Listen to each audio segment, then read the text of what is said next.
Everyone, welcome in look and learn classes. आज हम पढ़ने वाले हैं क्लास 9 का फिजिक्स का चैप्टर 11 जिसका नाम है वर्क एंड एनर्जी। ओके, इस चैप्टर से रिलेटेड हमने 2 वीडियोस अभी बना चुके हैं हम, जिसका जो वर्क से रिलेटेड है। यदि आपने वो वीडियो ना देखे हो तो वर्क से रिलेटेड वो दोनों वीडियोस आप जरूर देखें, क्योंकि उसको वर्क को बहुत ही अच्छी मतलब जो पिक्चर्स जो है उनको मतलब उसके थ्रू उसको समझाया गया है। ओके, अब हम देखते हैं वीडियो के इस पार्ट के अंदर एनर्जी। तो एनर्जी किसे कहते हैं? The capacity of a body to do work is called the energy of the body. मतलब किसी भी बॉडी की जो काम करने की जो कैपेसिटी जो होती है उसको हम उस बॉडी की क्या कहते हैं? एनर्जी कहते हैं। ओके, तो इसको आप ऐसे समझ सकते हैं कि यदि किसी ऑब्जेक्ट या किसी मतलब जो बॉडी होती है उसके अंदर काम करने की कैपेसिटी ज्यादा है, तो हम बोलेंगे कि वो उस बॉडी के अंदर क्या है, मतलब ज्यादा एनर्जी है। ओके, यदि किसी बॉडी के अंदर क्या है, काम करने की कैपेसिटी कम है, तो आप क्या बोलेंगे कि उस बॉडी के अंदर कम एनर्जी है। ओके, तो कुल मिला के किसी भी बॉडी की जो काम करने की कितनी कैपेसिटी है, वो कितना काम कर सकता है, उसको हम उस बॉडी की एनर्जी से डिफाइन करते हैं। क्लियर? अब जो एनर्जी जो होती है उसका जो यूनिट जो होता है वो वर्क के यूनिट की जैसे ही होता है। इसलिए हम इसलिए कहते हैं क्योंकि जो एनर्जी और जो वर्क जो होते हैं वो एक दूसरे से एकदम क्लोजली रिलेटेड टर्म है। ओके, तो इसीलिए वर्क और जो एनर्जी का जो यूनिट जो होता है वो एक जैसा होता है, जिसको हम बोलते हैं जूल। क्लियर? अब ये जो जूल जो होता है वो एनर्जी का क्या है? स्मॉलेस्ट यूनिट है। ओके, छोटा यूनिट है। लेकिन जो एनर्जी का जो बिगेस्ट यूनिट होता है उसको हम किलो जूल से डिफाइन करते हैं, और किलो जूल जो होते हैं वो कितने जूल के इक्वल होता है? 1000 जूल के इक्वल होता है। ओके, तो आपको इस मतलब इसमें से आपको ये क्वेश्चन पूछा जा सकता है, एनर्जी किसे कहते हैं, एनर्जी का स्मॉलेस्ट यूनिट क्या है, एनर्जी का बिगेस्ट यूनिट क्या है। इसके साथ साथ आपको एक क्वेश्चन और भी पूछा जा सकता है कि जूल और किलो जूल के बीच में क्या रिलेशन है। तो आपको बताना पड़ेगा कि 1 किलो जूल इक्वल टू क्या होता है? 1000 जूल होता है। ओके, अब हम एनर्जी को और अच्छे से समझ लेते हैं। Any object that is capable of doing work processes some energy. इसमें ये बताया गया है कि कोई भी ऑब्जेक्ट जो होता है वो तभी काम करने की तभी काम मतलब करने के कैपेबल हो सकता है जब उसके अंदर क्या हो? एनर्जी हो। ओके, तो ये तो नॉर्मली सी बात है कि जैसे कोई भी ऑब्जेक्ट के अंदर यदि अगर वो एनर्जी नहीं होगी तो उसमें काम करने की जो कैपेसिटी होगी वो बिल्कुल 0 के बराबर होगी। ओके, अब हम नेक्स्ट देखते हैं, द ऑब्जेक्ट कैन गेन और loss energy depending upon the work done. कोई भी ऑब्जेक्ट जो होता है, कोई भी ऑब्जेक्ट जो होता है उसके अंदर जो मतलब जब भी वो कोई काम करता है तो उसके हिसाब से क्या करता है, या तो वो एनर्जी को क्या करता है, उसको कहीं से एनर्जी मिलती है या फिर उसमें से क्या होती है? एनर्जी निकलती है। ओके, सपोज कोई ऑब्जेक्ट ने क्या किया है, ज्यादा काम किया है, तो वो क्या करेगा, उसमें से एनर्जी जो है वो खत्म हो जाएगी और वो ऑब्जेक्ट जो होता है कुछ टाइम के बाद स्टॉप हो जाएगा, या फिर अगर हम पर्सन की बात करें तो वो टायर्ड हो जाएगा। ओके, अब ये है कि दूसरा ये है कि कोई भी ऑब्जेक्ट जो होता है वो सपोज कम काम करता है। ओके, तो उसके अंदर क्या होती है? एनर्जी जो होती है वैसे की वैसे रहती है। ओके, तो इसको हम इस तरीके से समझा सकते हैं।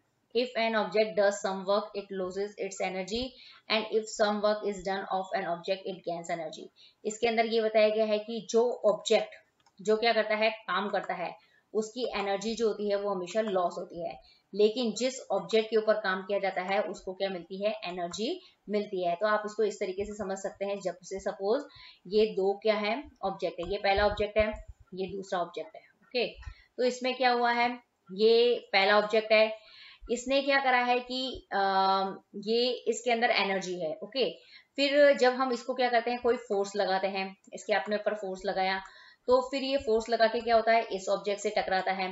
ओके, तो जब ये इस ऑब्जेक्ट से टकराता है तो ये जो इतनी अपनी एनर्जी जो होती है वो इसको क्या कर देता है? ट्रांसफर कर देता है।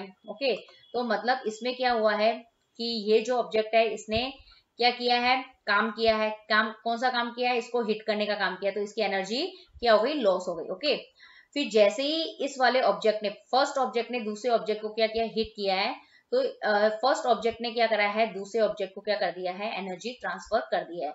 और फिर जैसे ही दूसरे ऑब्जेक्ट को एनर्जी मिलती है, ये वापस क्या आ जाता है? मोशन वाली कंडीशन के अंदर आ जाता है। ओके, तो इसमें यही समझाया गया है कि जो ऑब्जेक्ट क्या कर रहा है? काम कर रहा है, तो उसकी जो एनर्जी जो होगी क्या हो जाएगी, खत्म हो जाएगी।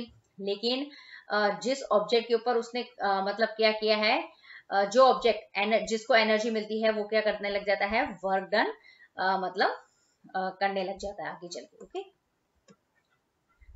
अब हमें इसके अंदर बताया गया है कि जो एनर्जी जो होती है वो भी बहुत अलग अलग तरह की होती है। जैसे पहली एनर्जी है मैकेनिकल एनर्जी है, दूसरा है थर्मल एनर्जी है। ओके, जब आप कोई गर्म करते हैं कोई चीज को तो वो thermal energy, nuclear energy, okay, fourth है केमिकल एनर्जी, फिफ्थ है इलेक्ट्रोमैग्नेटिक एनर्जी, और सिक्स है सोनिक एनर्जी, सेवंथ है ग्रेविटेशनल एनर्जी, एट है काइनेटिक एनर्जी, एंड नाइन्थ है पोटेंशियल एनर्जी, एंड 10 है आयोनाइजेशन एनर्जी। ओके, आपको इनमें से मतलब जो आपके टॉपिक मतलब चैप्टर्स के अंदर है उसमें से है एक तो काइनेटिक एनर्जी और एक है पोटेंशियल एनर्जी। बाकी आपको कोई एनर्जी का मतलब बहुत ज्यादा डिटेल से नहीं बताया गया है, तो हम 9th क्लास के हिसाब से इन दोनों एनर्जी को मतलब आगे पूरा का पूरा करेंगे, कंप्लीट करेंगे। ओके, अब हम देख लेते हैं कि जो एनर्जी जो है, हमें इस चैप्टर के अंदर दो एनर्जी को बहुत अच्छे से पढ़ना है, पूरा डिटेल से पढ़ना है। पहला है पोटेंशियल एनर्जी, दूसरा है काइनेटिक एनर्जी। ओके, जो पोटेंशियल एनर्जी जो होती है, अगर कोई भी चीज अगर रेस्ट पोजीशन के अंदर बनी हुई है